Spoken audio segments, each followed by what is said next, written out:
How to create an outline of a shape in Photoshop. Go here to the shape tools, go with rectangle, ellipse, etc. I'm going to go with custom shape. Make certain the shape options on here and fill red and click here and set the color for the stroke or outline. I'm going to go with black and apply. And you can see now I've got an outline. However, the key thing here is to make certain this value is not set to 0. You need to set it to, say, 30 or 40. If it's 0, you'll not see an outline. You've also got options here. Click here and you can change that to a dash or dots.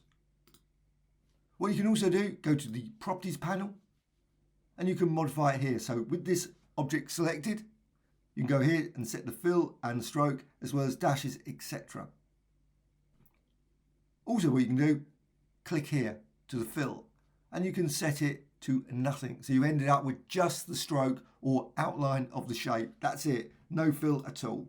So if you go out, duplicate this design, just there, hold down the Alt Option key and drag and duplicate and you've got the outline. You can see through that design.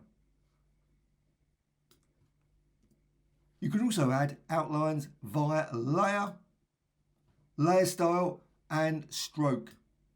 So you click there and you've got here stroke setting and you can modify the size and you can see there I just change the color, maybe go for red so you can see it.